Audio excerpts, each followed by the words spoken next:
Okay, everybody. The title of this session is, again, another propelled by force, and this one around the idea of the scholarly commons. So for those of you who are live on the program, I just inserted myself as the speaker for the second half because we forgot to do that. But it is my great pleasure to introduce Jeroen Bozeman and Bianca Kramer, who were actually one of the winners of last year's Force 2015 Best Poster. And they are going to talk about views on innovation, scholarly communication landscape, and changing research workflows.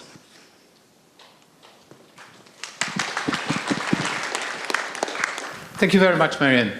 Instead of starting to talk to you, or instead of us starting to, as a community, starting to talk to researchers, wouldn't it be great to have the 7-odd million researchers, to invite them into the room and have them start talking to us? Now, although there are a few chairs empty, that's a bit impractical, but maybe you could be the voice of those 7-odd million researchers and voice what their fears, their dreams, their hopes, their expectations are of what scholarly communication might become. So, Bianca. So what you have in your hands? So what you have in your hands are the answers of almost 20,000 people, some of the answers that over 20,000 people gave to the question, what do you think will be the most important development in scholarly communication in the coming years? So let's hear some of these answers. Want to make this quick? Want to get just an overview of some of the answers? So who of you has on their card something that they think is interesting and they want to share? Raise your hands.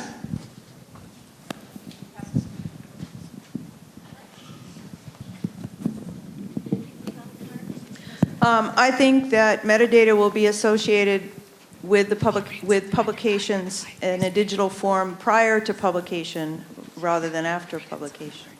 Great. Next. The advent of genuinely useful collaborative writing tools. Next. To have a well-organized system of research which is free for anyone.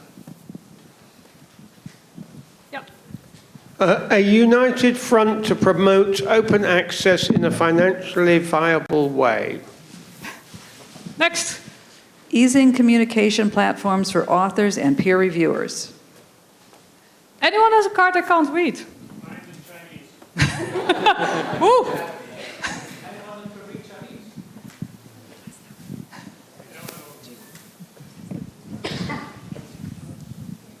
Okay, one or two more. I got one. No, it's Chinese. Okay, so the publication of data and analysis protocols alongside publications. Okay, and then authors retaining rights instead of giving them away to publishers. And the last one? More open access publishing and open access critique of published papers. Thank you. So, a lot of different views.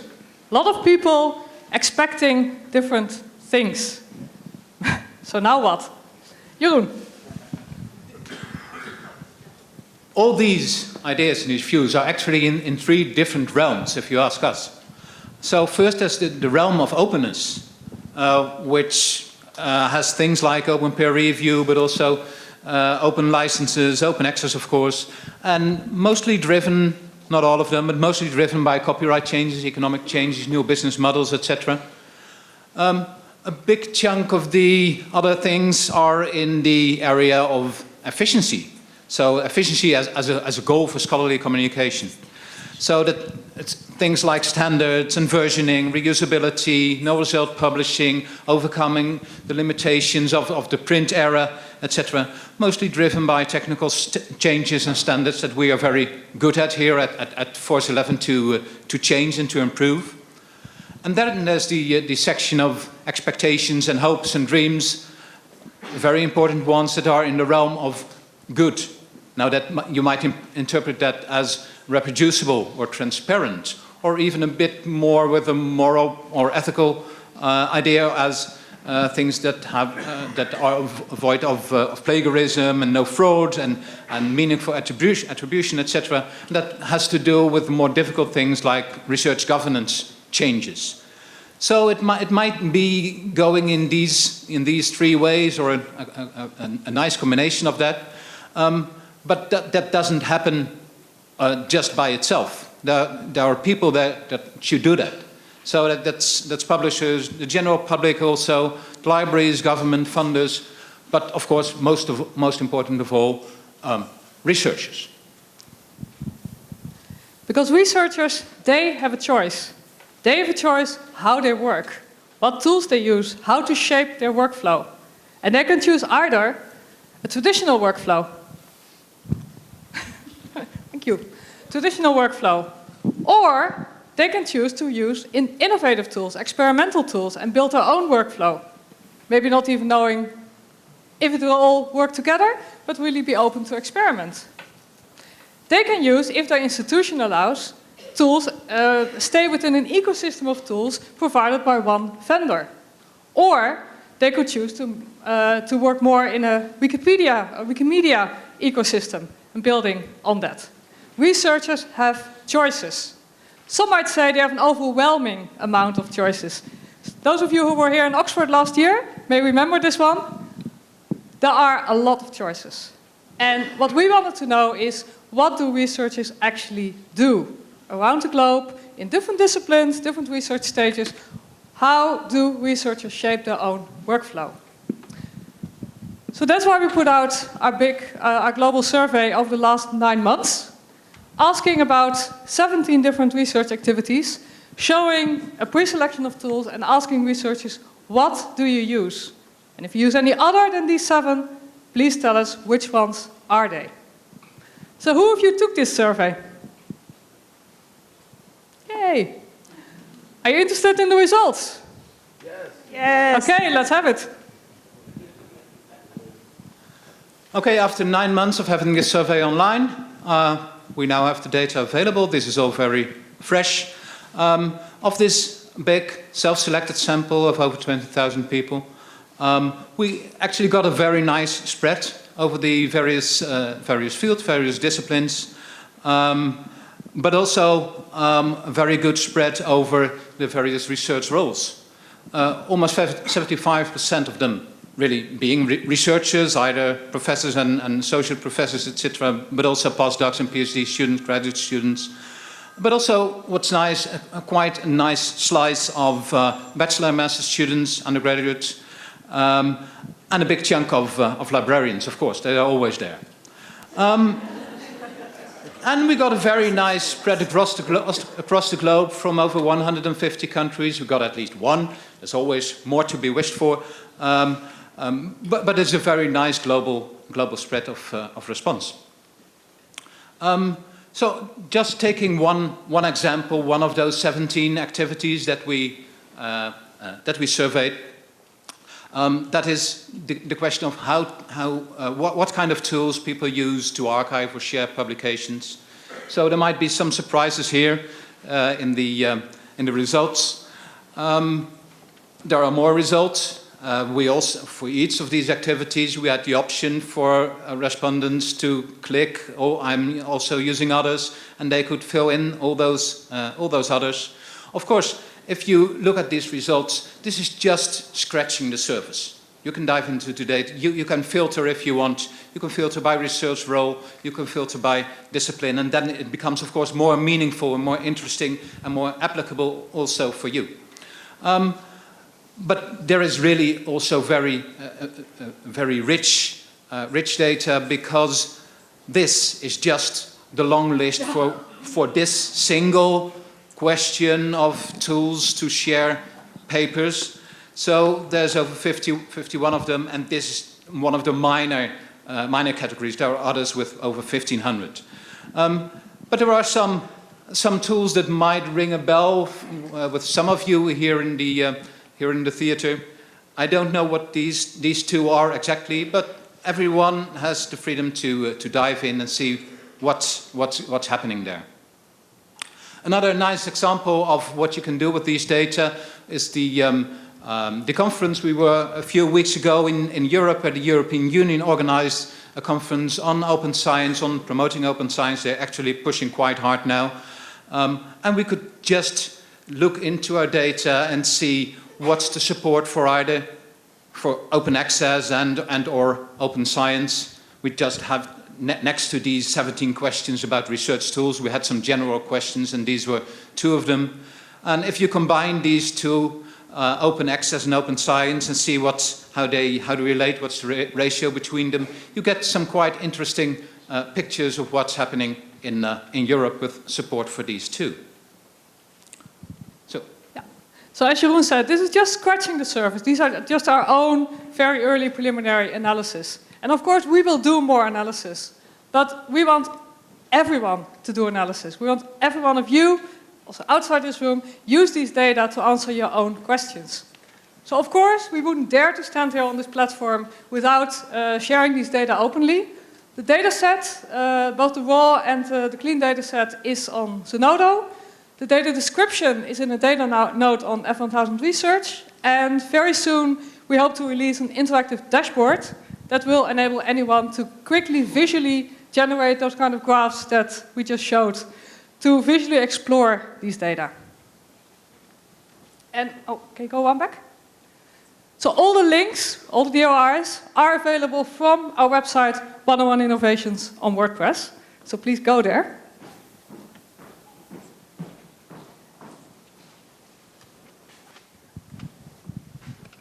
So what you'll be able to do is, for all these 17 questions on 17 different research activities, see all the data, not only the pre-selected tools that we showed in the question themselves, but also all the other tools that people mentioned, all the long tails for all these questions, and break those down to research discipline, research stage, by country, if you wish, to answer your own questions. So for instance, we can look at how researchers are sharing their presentations and posters outside of their academic conferences. Like we talked about yesterday, how many people use video for that? Does it differ across different disciplines, regions?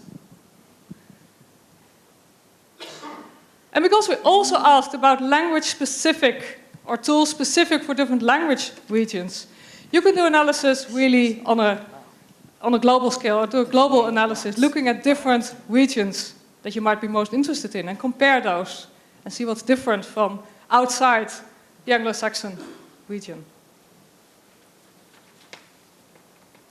So we hope you will make this data work for you, but we hope even more that you will make this data work for all of us by sharing back your analysis, by sharing your scripts, and enable anyone to benefit from these results. And thereby further the goal of Force 11, changing scholarly communication by using the information in these data. Because there are different ways to affect a change in scholarly communication. It can be done at the level of the tools, by stimulating development of new tools, above all stimulating interoperability of tools.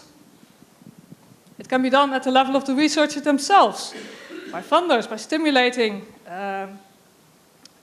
different behaviors by funding or by assessment. But most important is at the level of the interaction of the researchers with the tools. The choices the researchers make in the type of tools they use, in the way they shape their research workflow.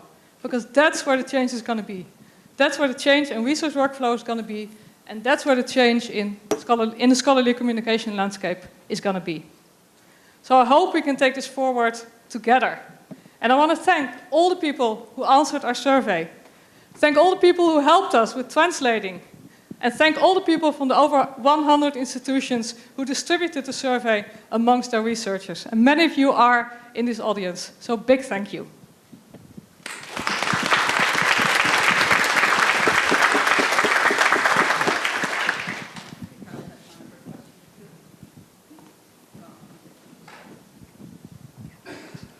Are there any questions in the audience? Daniel? How do you plan to handle changes in the landscape? Because there are 11 pitches for tools that are not included in your survey. How do you plan to handle those things? Well, that's the second. Yes. lot of people have been asking us, do you plan to do this again in 3 years? Well, probably we are not. But if anyone wants to, please do. So that's the short question. And the other question is, this is, of course, this is taking a snapshot, and we're basically doing straight counts to dive deeper into the motivations of people, because that's maybe even more interesting than just what tools are people using, why are they using these tools. We can follow this up because we ask people, do they want to be contacted again to further discuss their workflow and motivations? So that's what we want to dive deeper into and really talk to people. And maybe that's even more important than whatever new tools become available over the next couple of years. I've got a comment here. Was there another question? Okay, one more. Well, congratulations, because when we translated and distributed it in Latin America, we realized it was building awareness about all these tools, which were not known in our region. So thank you very much. Thank you very much. I thought that was quite an excellent talk, and I think it segues very nicely into the second half, of which Jeroen and Bianca were easily capable of giving, but they didn't want to give to. And that is a question, are we ready to define the scholarly commons, specifically talking about something called the Scholarly Commons Working Group, or as I like to think of it, as a program through Force 11. And essentially, the Scholarly Commons program, and I'm speaking again on behalf of the steering committee, was inspired by last year's Force. When Force started, it was called Beyond the PDF. I think you remember that, and it ended up being inaugurated as Force 11 at some point, and the meeting itself ended up being called Force. But last year, in particular, at Force 2015, there was a lot of discussion about had we lost our momentum? Did we no longer know what we were doing? And I thought Catherine Skinner, who was at Educopia, had a great term for it. It was chaotic innovation. There's a lot of innovation, a lot of new tools, a lot of things that are coming out, but are we really working towards anything? Over the years, there were a lot of really good things mentioned at these different conferences, such as Carol Cobal's Don't Publish, Release, and we just heard the 101 Scholarly Innovations.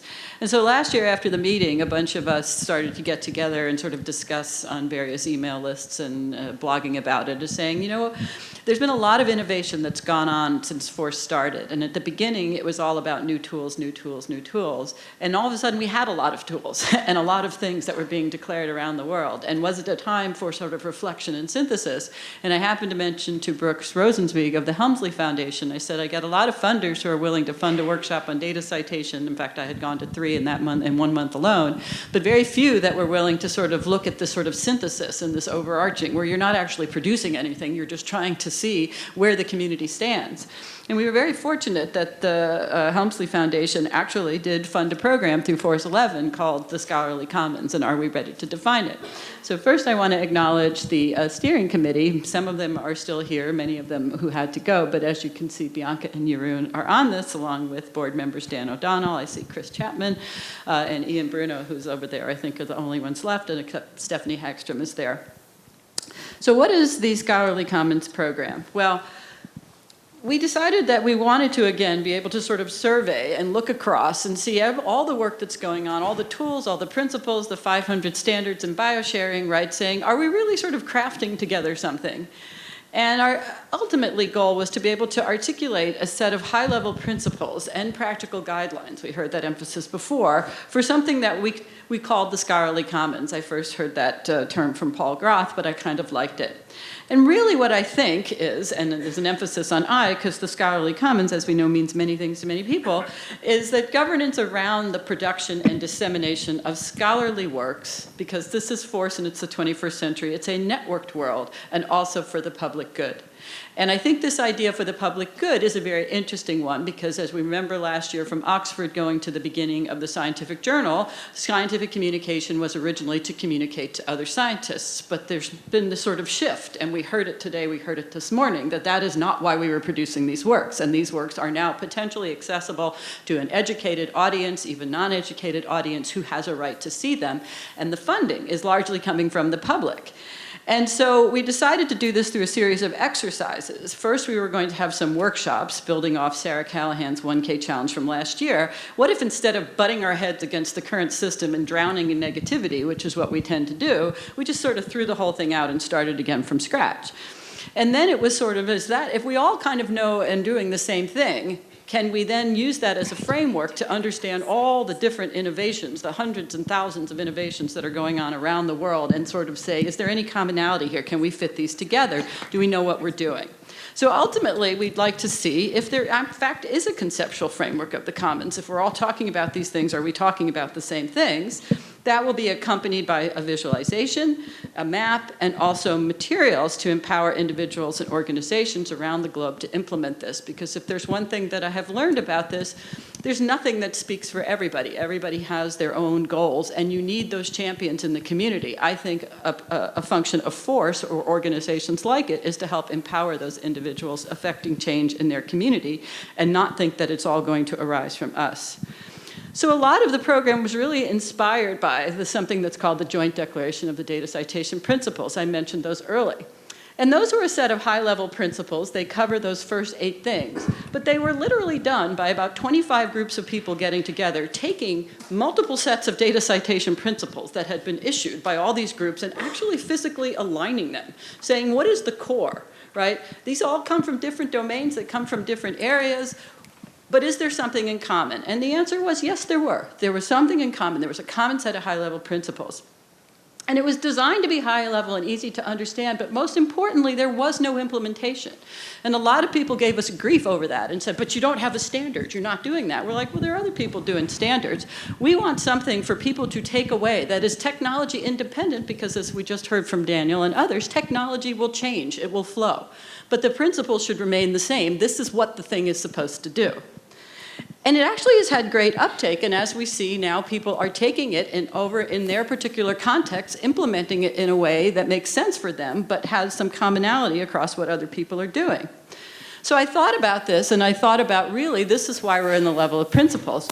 And I created this slide for a talk I gave a few weeks ago, but I was so enamored of it, I thought I'd share it with you, which is, if you ever sit in any of these review panels or read anything about the next new tool that somebody brings in, they say, well, we don't want to reinvent the wheel, we're going to reuse what's out there. And then the first thing they do, as you can tell by the plethora, is they go and they reinvent the wheel.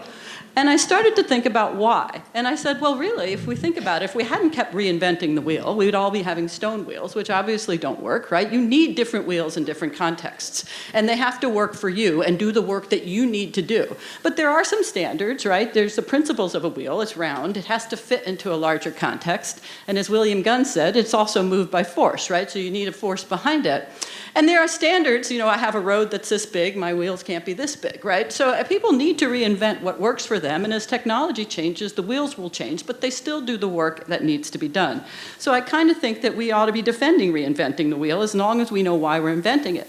The other metaphor is I think the wheel arose in many different places simultaneously. Why? Because it was a good idea, right? And whereas we fight to the death in science about who got an idea first, to me there's a level of comfort in infrastructure if everyone's thinking the same thing and doing the same thing. You've got a wealth to build on and you can be somewhat comfortable, right, that what you're proposing is going to be useful. So I actually think it's good that we're all reinventing the wheel. So the first thing, one of the first things that we've done is we've actually gone through, and Bianca and Jeroen did this, and got all of the principles that people have been declaring. We've got about 60 sets of these. These are just the geo-referenced principles, and you can see they come from all over the world, and they tend to have names referenced to a city. But we've actually started to go through those side by side and saying, is everybody saying the same thing? Are some people saying something differently, right? Are we all talking, if we're all talking about the same thing and covering the same area, can we actually start to fit these things together and provide a framework in which we can operate? So here, for example, we have these puzzle pieces, and often what we do is we start to take one piece and fit it to the next. But when you have a framework, which is the edge, then normally you put the end pieces together first, and you say, okay, we're going to do this part first, and this is going to provide the constraints, and other people are going to fit things in. And so if you start to see the sort of memes and themes that are coming up, they're there, and some of them are overarching principles, some of them are ways to actually achieve them. But I actually do believe, after all of the exercises that we've been doing, that we actually can define something called the scholarly commons.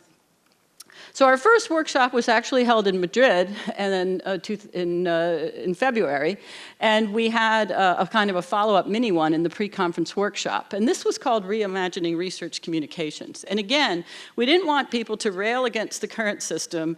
We wanted them to say, well, look, if your job is to make your research accessible to the public and have impact, and you have today's technology, what would you do?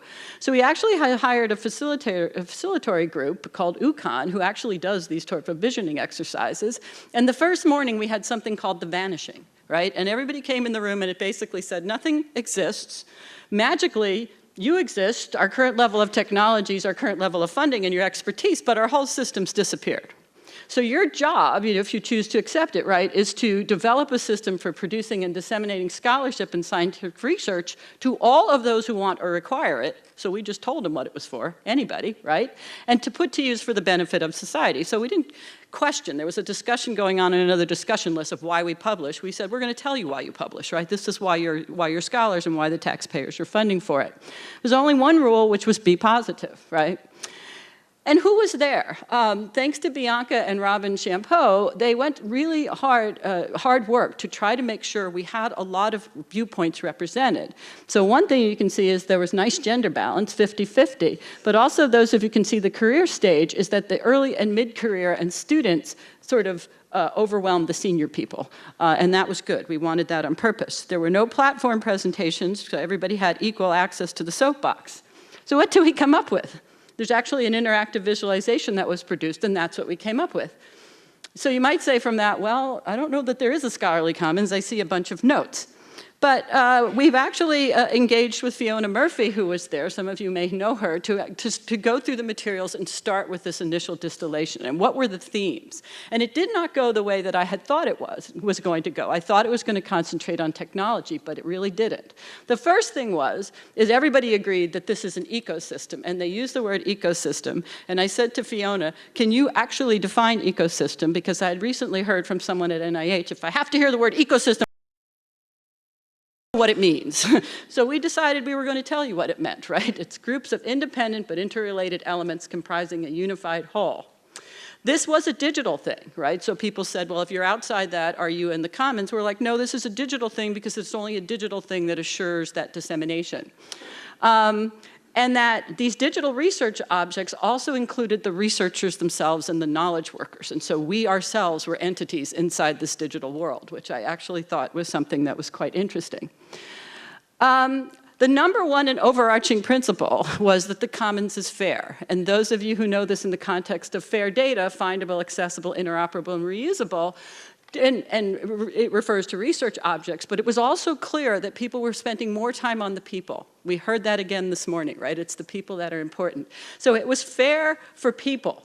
And that meant that commons was for commoners, and Bastian came up with that. So getting rid of the rigid hierarchies of academia and the us versus you was one of the main things. But the people themselves were in the commons, access to the people in the commons were there, and rather than researchers, actually, there was this idea that there were knowledge workers, and this comprised the entire workforce, whoever that might be. There were also consumers, there were also languages, and that things were not anonymous. In scholarship, things were attributed, so everything came along with its author ID.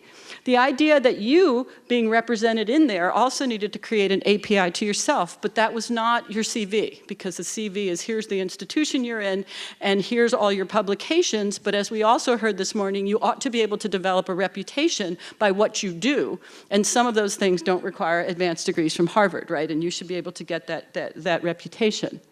It is open and sustainable, and I liked this distillation that Fiona did. It is a distributed network of knowledge with a long-term preservation strategy, because scholarship really requires on stability. And the idea that people who published for the commons were guaranteeing that stability of links at some degree was one of the important things. There was an expectation, it's not the tragedy of the commons, of service by the commons to enrich it. And again, thinking today, we do a lot of service. We're expected to serve on grant panels, we're expected to serve on peer review, but here it was to guarantee the health of the commons and the openness and accessibility of the commons, rather than, again, so that we could pay for those journal articles back from a commercial publisher. Governance and funding. Spent a lot of time on that, although it was always somewhat discouraging. But It was the idea, and this is from Jeff Builder, and again, all these people, that our current funding models don't really fit the way we want to do science here in the Commons. One of those is continuous funding for continuous infrastructure, but also by the senior members, the difficulty of sustaining teams and building teams, especially in biomedical research where everyone's working 10% on 10 grants, simply can't be done, right? So it's very difficult. You should be able to maximize and match the research and funding models to the way that in the Commons we actually want to do research. And I like the last one. The Commons itself is continually required to respond to the requirements of its citizens, so it is something responsive. Finally, and again, I heard this morning over and over again, whereas we've always focused on technology, it is not technology-led, it is not business model-led, it is culturally led. And we heard this morning from Dominique that if we collaboratively and cooperatively do this, right, we are doing this because these values from Juan Alperin are embedded in the way that we do it. That's what our systems are. We're making this declaration. The technology will support it. It will change. It will constantly change, but the principles remain because we are trying to achieve something. We're not trying to just, put a semantic tag on things. There's a reason for it. Commercial entities were welcome, but cannot privatize the Commons content. So what does the Scholarly Commons look like? This is the next activity, is trying to, again, make it easier for us to communicate. This was a metaphor from Jennifer Lynn and her group, I don't know if she's still here, where they envisioned the Commons as a connected space with fisheries and kitchens and food halls and other sorts of things. But we really agree with what Phil said about the NIH Data Commons. It is a conceptual space. It's not the data commons that you go here and log into. There's no portal into the Commons, right? The Commons is our collective way of practicing and the standards, principles, and services that drive that.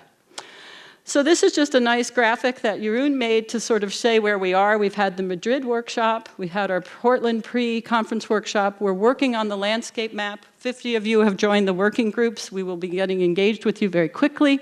The second workshop on sort of saying how do we engage and operationalize the principles with our current technology environment will be held probably at UCSD, although that's open for negotiation sometime in September. And then the question beyond that is if we've produced this, how do we actually then start to take ownership of the Commons, right? To say that this is ours and stop this reacting against a system we all don't like and say this is the way we choose to do scholarship. This is what we're going to do. So since the theme was bridges, and I don't know how much time I have, I thought I would end with this as a sort of a metaphor. This is something called the Roslyn Viaduct, which is in my hometown of Seacliff, New York, and Roslyn, New York. It is a hated bridge, or was a hated bridge, because it was a choke point, and it was old and decaying, and nobody liked it.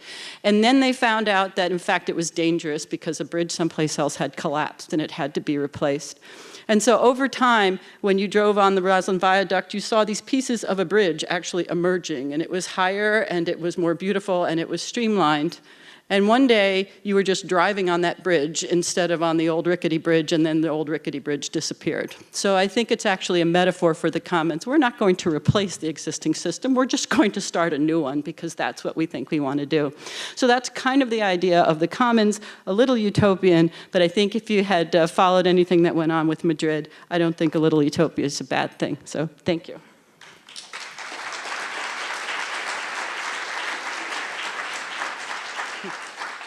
I don't know where the microphones are, and I don't know what the time is. 10 questions? Okay.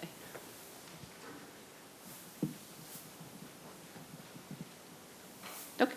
No questions? Nope, nope, there's one. There's two.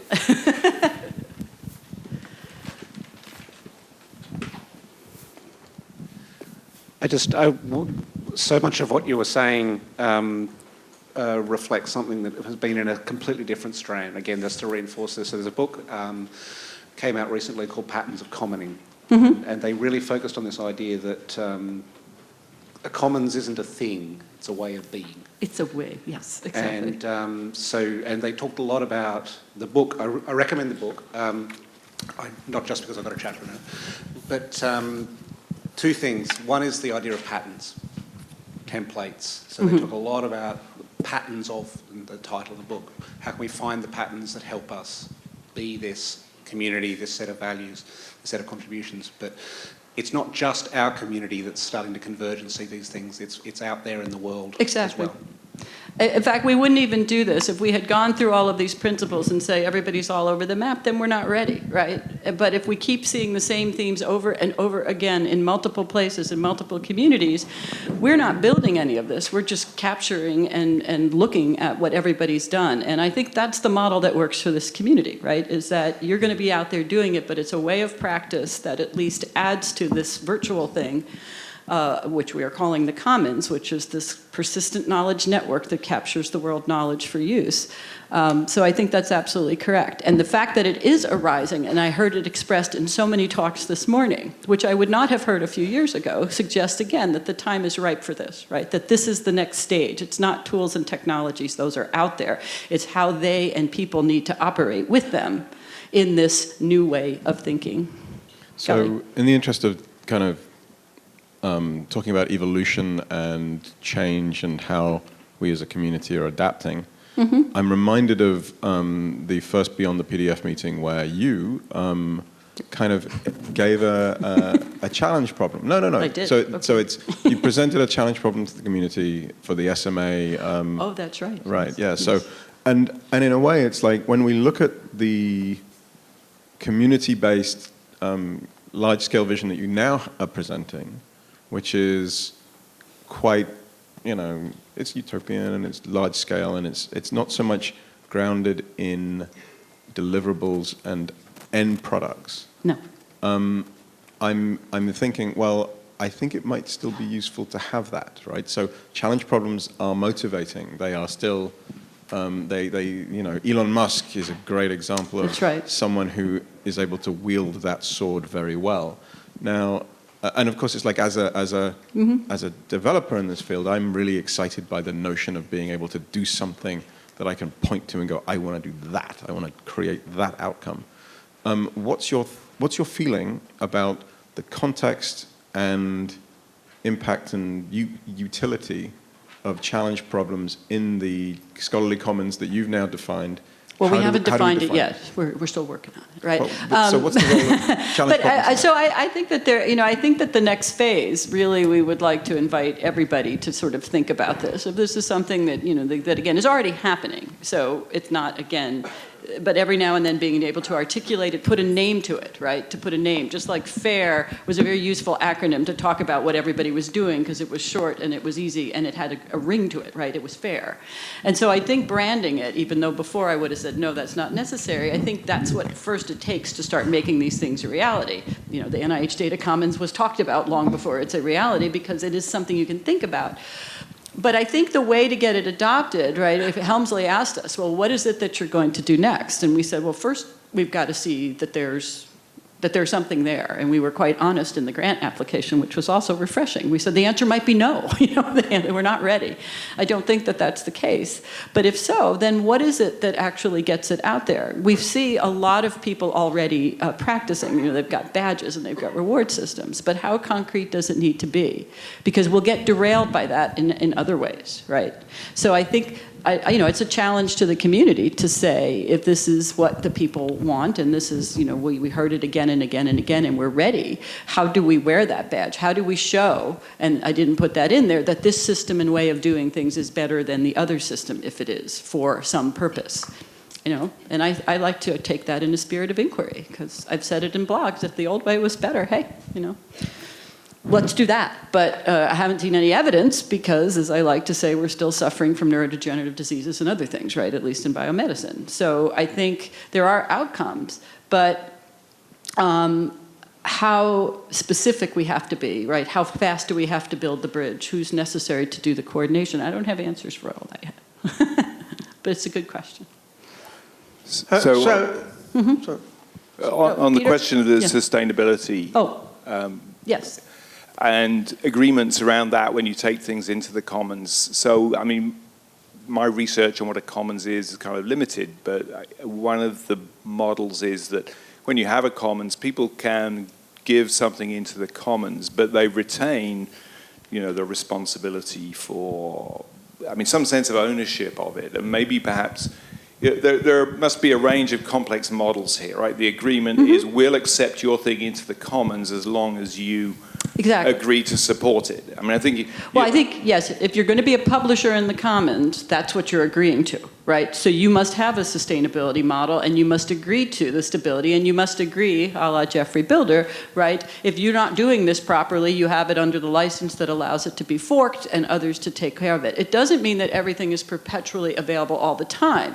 It just means that, if you see what the agreements on persistent identifiers are, to many people they seem magical, but they're not magical. They're only persistent because somebody agrees that they need to persist, right? That there's a contract there. There's a social contract. I think publishers of the Commons, they're not our commercial publishers, but anybody who agrees to that, whether you're GitHub or whatever, it says, yes, I'm not going to let these links disappear. I'm not going to let it be a 404 error, right? I mean, I think the operationalization of it is going to be something like this, but you're going to have the resources to make sure that you're not gone tomorrow, right? Because otherwise, why would I publish with you? Right, it's the agreement that's communal rather than the responsibility that's exactly, which is why I think it kind of sidesteps the idea of business model. It's like, well, if that's an institutional repository, is it a commercial, is it a GitHub, is it whatever can satisfy these criteria, because what they're guaranteeing is the stability of these links, right? The stability of the links and that the objects and that they are available to people or things, machines, right? Because it's a duality here. So I think that was a very good question, but this is how I think we have to start realigning our thinking to not get into well, I don't know who's going to pay for it. I mean, it was interesting in the Commons, we're like, just assume you have the same amount of money as you do now, instead of putting that money towards locking things up, right? You're putting it towards something else. You're putting it towards sustaining. So it's sort of a redirection of funding rather than saying we need more and more and more.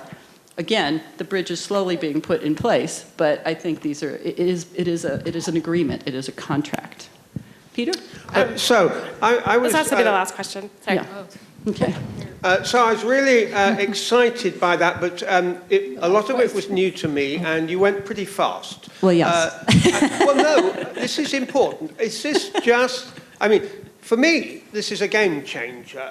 Are we going to say here, we have really committed to a different future, or are we saying, well, this was an interesting exercise where we knocked ideas around, and there's all sorts of exciting things, but now we're going to get on our planes and so on? I would like to have seen this come earlier in the meeting, because I think this is as important as the BBB declarations of 15 years ago. Now, are we going to commit to this, and are we going to say to the world, there is a different way of doing things, and we are going to work it out and promote it? I would like to see that, but it's difficult to do it in the next 15 minutes. Well, I agree. I'm serious about it. And part of it is the current funding model where you're 5% on 15 or 20 different grants, because, basically we were hoping that we would have had a lot of this completed by the time the program was completed, but it wasn't, so we didn't know what we had. And it's really been this progressive synthesis and the opportunity, which I thank Helmsley for, of giving us the resources to allow us to digest and build and think about this, because otherwise I think we would be ready and say, yes, I would like to propose that Force 2017 be this thing, right? That this is the place where we really kind of bring it together. I see Ian behind you vigorously shaking his head going, Marianne, do not call for an endorsement, but but I don't know. I don't want to put words in your mouth. Just on the mechanics then, is there a proposal coming out of this? There should be. Right, but is it going to come now, today, or is your group going to take it back, or do we, in some way take this forward? Maybe we could basically say, of people here, and I see Stefan again, people who are here, if we are successful in creating these principles, and we heard this morning, we heard Juan saying these should be embodied in it, so we feel we need to, the way you do your tools needs to reflect these principles. So I feel we still need to know quite what that is, and you saw all those Post-it notes, and there's so many good ideas that are coming out. We invite all of you to help with this. There's so much material there to go through as we think about this. But if we did come with it, is this something that that we would be willing to endorse? Right? We're going to sort of do another system. We're not going to hit our heads against the old one. Yes, I know we're over time, sorry. So, just a show of hands, and then we'll say, because I invite you all to join this group and help us with this, because I think it's all of you. So what do people think? Is this a reasonable theme to move us forward? Yes? All right, I'm convinced. So anyway, Peter, we'll talk outside. Thank you very much, everybody.